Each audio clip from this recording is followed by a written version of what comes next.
नमस्कार दोस्तों, स्वागत है। आज हम ओरहान पामुक के बहुत ही famous novel the museum of innocence के एक क्रूशियल सीन को ब्रेक डाउन करने वाले हैं। स्क्रीन पर आप कमाल का एक कोट देख रहे हैं, my heart rose with the force of an immense wave. तो चलिए आज इसी बात को समझते हैं कि कैसे एक छोटी सी मुलाकात और ये एक फीलिंग एक लाइफ लॉन्ग ऑब्सेशन की शुरुआत बन जाती है। तो ये है हमारा आज का रोड मैप। हम कंटेक्स्ट से शुरू करेंगे, फिर प्लॉट, कैरेक्टर्स, थीम्स और आखिर में एनालिसिस पर आएंगे कि ये सीन इतना जरूरी क्यों है। चलिए शुरू करते हैं। Alright, section 1, Pamuk's Istanbul. सबसे पहले स्टोरी का बैकग्राउंड और कॉन्टेक्स्ट समझना बहुत जरूरी है। यहाँ पर आपको स्टोरी के 4 मेन पिलर्स दिख रहे हैं। ऑथर हैं Nobel prize winner Orhan Pamuk. Novel है the museum of innocence. Setting है 1975 का इस्तांबुल। और कहानी का जो कोर्स सब्जेक्ट है वो है एक ऑब्सेसिव लव अफेयर की शुरुआत। Section 2, the fateful encounter. अब आते हैं कहानी के उस मोमेंट पर जिसने सब कुछ बदल दिया। देखते हैं कि ये सीन स्टेप बाय स्टेप कैसे अनफोल्ड होता है।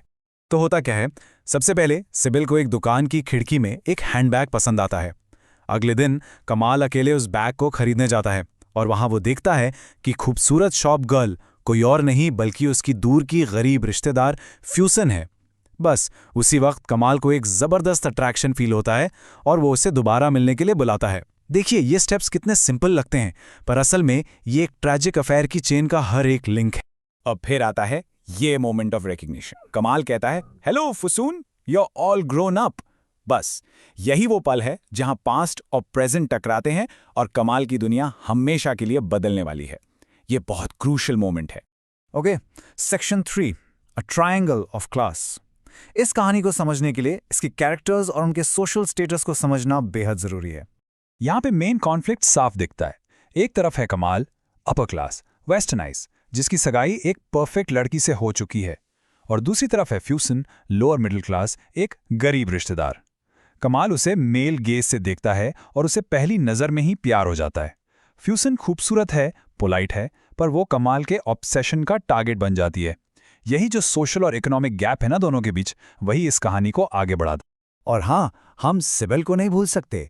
वो कमाल की फियांसे हैं, सोशली एक्सेप्टेबल पार्टनर, पेरिस से पड़ी हुई उस जमाने की आइडियल मॉडर्न टर्किश महिला। और सबसे आयरनिक बात क्या है, उसी का पसंद किया हुआ हैंडबैग कमाल और फ्यूसन को मिला देता है और कमाल की उस परफेक्ट लाइफ को खतरे में डाल देता है। Section 4, unpacking deeper meanings. चलिए अब कहानी के थीम्स को समझते हैं। एग्जाम के पॉइंट ऑफ व्यू से ये बहुत इंपॉर्टेंट है। पहला थीम है क्लास और डिस्टेंट रिलेशन का कॉन्सेप्ट। ये दूर का रिश्तेदार शब्द सिर्फ फैमिली कनेक्शन नहीं दिखाता, बल्कि टर्किश सोसाइटी में अमीर और गरीब रिश्तेदारों के बीच की सोशल डिस्टेंस को भी दिखाता है। और कमाल का ऑब्सेशन इसी सोशल डिस्टेंस को पार करने की एक कोशिश है। दूसरा थीम है ईस्ट वर्सेस वेस्ट। ये पामुक का एक सिग्नेचर थीम है। कहानी में टर्किश आइडेंटिटी और वेस्टर्न इन्फ्लुएंस के बीच का तनाव साफ दिखता है, जैसे शांजलेजे बुटीक में बिकाऊ नकली जेनी कोलन बैग, नाम यूरोपियन, माल नकली। ये उस दौर के टर्की की वेस्टर्न लाइफ को इमिटेट करने की इच्छा और आइडेंटिटी क्राइसिस को दिखाता है। तीसरा और बहुत ही important theme, objects and memory. ये आइडिया कि चीज़ें हमारी यादों और फीलिंग्स को होल्ड करती हैं। ये जो हैंडबैग है, ये कमाल के फ्यूचर म्यूजियम का पहला ऑब्जेक्ट है जो वो फ्यूसन के लिए अपने प्यार को डेडिकेट करेगा। पूरा नॉवल ही ऑब्जेक्ट्स कलेक्ट करने के बारे में है और ये सीन हमें वो सबसे पहला, सबसे क्रूशियल ऑब्जेक्ट देता है। चौथा थीम है ऑब्सेशन और मेल गेज। ये समझना बहुत जरूरी है कि पूरी कहानी हमें कमाल के पर्सपेक्टिव से बताई जा रही है। वो फ्यूसन को एक ऑब्जेक्ट की तरह देखता है, उसके फिजिकल फीचर्स पर फोकस करता है। ये कोई बैलेंस लव स्टोरी नहीं है, ये एक तरफा जुनून की कहानी है। तो अब आते हैं हमारे फाइनल सेक्शन पर, सेक्शन 5। सवाल यह है कि आखिर ये एक सीन पूरे नॉवल के लिए इतना क्रिटिकल क्यों है। चलिए इसके लिटरेरी डिवाइसेस को देखते हैं। तो क्या ये सब बस एक कोइंसिडेंस था, सिबिल का उस बैग को देखना, या फिर ये फीट था, किस्मत? पामुक इस सवाल को ओपन छोड़ देते हैं, जिससे हमें लगे कि शायद कोई बड़ी ताकतें यहां काम कर रही थीं जो कमाल और फ्यूसन को मिलाने वाली थीं। अब बात करते हैं आयरनी की। चैप्टर का टाइटल है डिस्टेंट रिलेशंस, यानी दूर के रिश्तेदार।